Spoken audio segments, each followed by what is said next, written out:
More people will buy it, and those people who have bought it will continue buying it. So I see no end to this business. I see it growing, maybe even becoming global and getting bigger and bigger and bigger. Will do. Okay. Well done. That was really nerve-wracking. There's a lot of things I wanted to still say, so... This is going to be a long interview. Sorry, I'm sorry about that. Joking. I'm really excited. I've read your business plan. I do, I have to say, find some of it confusing and almost obtuse. So perhaps you could sum it up for me in a sentence or two. The business is to save organisations money by reducing the financial and the personal cost of back pain. I could expand So that sounds like an objective. What's the business?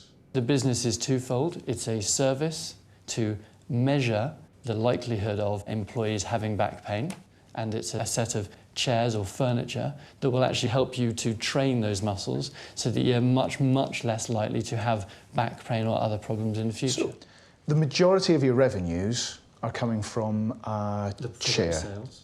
Yes. 100% of your business plan doesn't mention the word chair. I believe it talks about the devices, and it has the It patents. didn't use the word chair. I would. You just have to take it as a Okay. fact. Well, I must say, I've never seen a longer application form.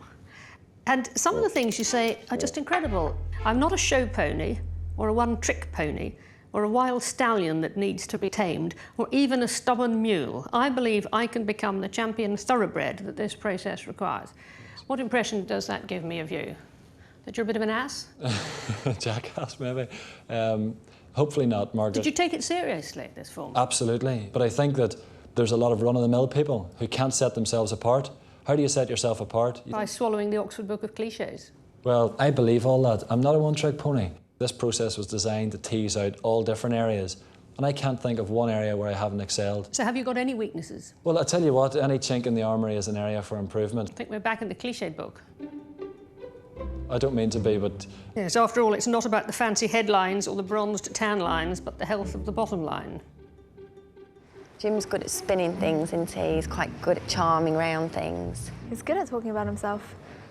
Whether the interviewers will fall for that, I'm not sure. But he'll definitely give it a go. Just one final question. Oh, really?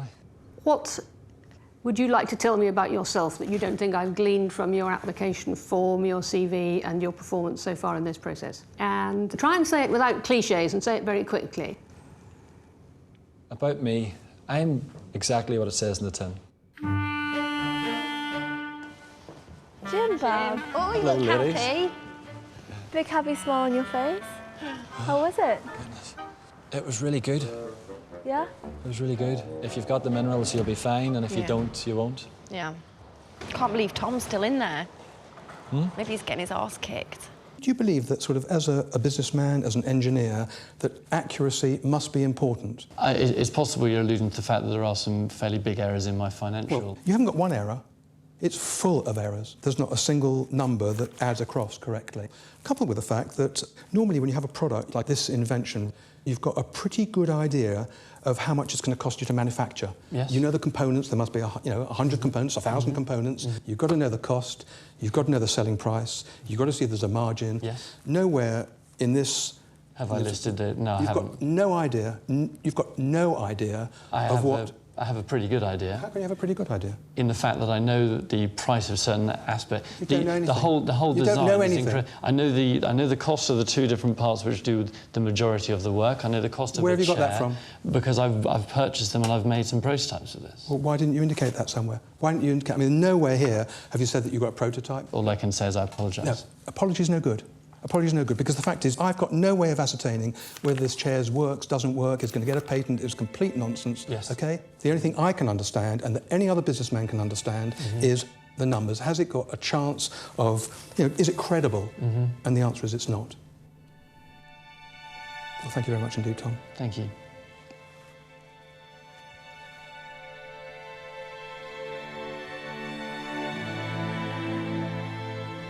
He's back. Hello. How was did it it? go? Good luck. Oh, God. Yes. Is it very tough? If you've got any errors, he will definitely find them.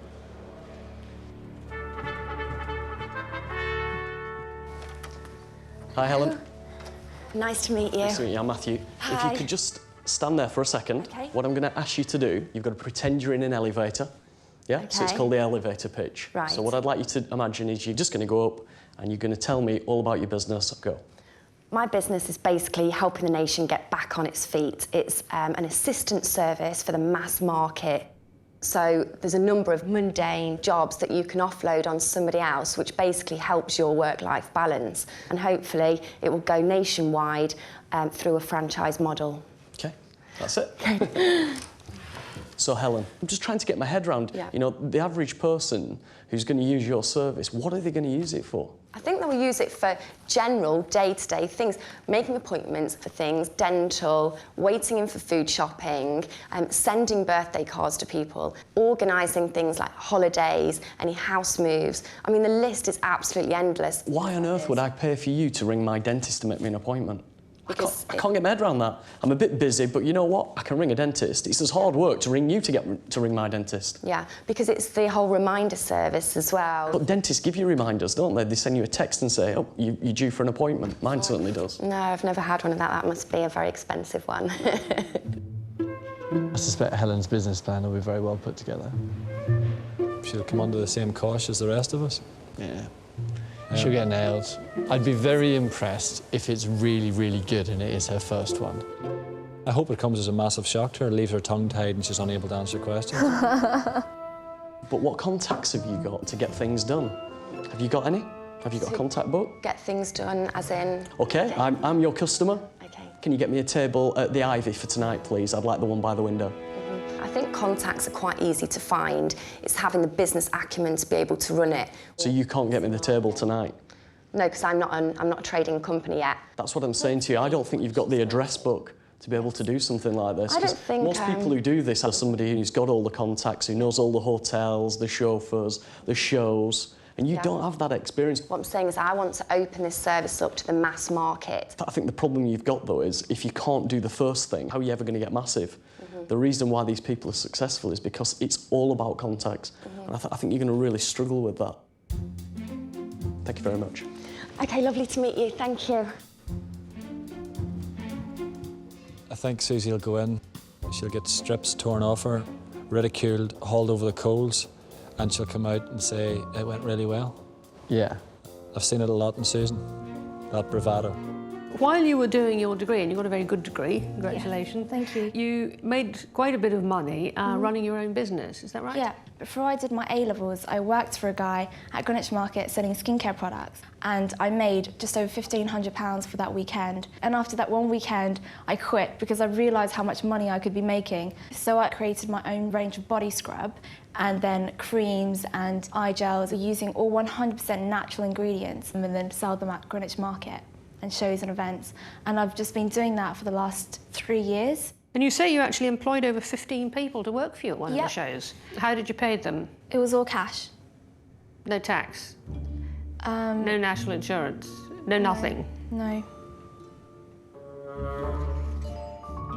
Your degree was in philosophy and economics? It was. Yes. Clearly, it's very enterprising of you to have started this business. There's no doubt about that. A young woman to have done what you've done, I think, is commendable. Thank you. And that leads into your business plan. Yes. You seem to have gone into a lot of detail, and that's great, about how much it costs to produce the product, the wholesale price, retail price, and therefore some margins. But Yeah. it says the business plan outlines my aggressive marketing and sales strategy to turn over £1 million profit in the first year. Sorry, that's really stupid. Well, To I agree make it's really 1 million stupid, but I don't know what it is you're trying to tell me. To make 1 million profit. Profit in year one. Yes. I think what I've tried to do with my business plan is every decision I've made, with all the figures, I try to back it up with experience that I've already had. So in terms of how much I sell on a day-to-day basis at Greenwich Market, I take those figures and apply to how much that can be sold, say, in a shopping centre in London. What you've done is you've tested something in a very, very small niche area, and you've then said, I can now go global. What worries me is whether your product is just great for markets, but is got no chance against the heavyweights of the industry who put millions of pounds behind the backing of their product. Hello. Oh my God. Oh. Was it that good? Oh, that was all right, actually. Everything he said to me, I shot back. He was like, okay. So that went better than I thought it would. Describe really briefly, if you can, the business that you would like Lord Sugar to invest in. My business is called AmSmart, and purposely designed by title to play into Lord Sugar's previous businesses with the AMS. What it is, it's providing employability skills to UK schools, promoting entrepreneurship and promoting employability via e-learning. This gives scope, scale and inclusivity for every pupil in the UK. I think it's quite amazing, actually. The title that you've given it, as you say, uses AMS within it. Isn't that a feeble attempt, really, to curry favour?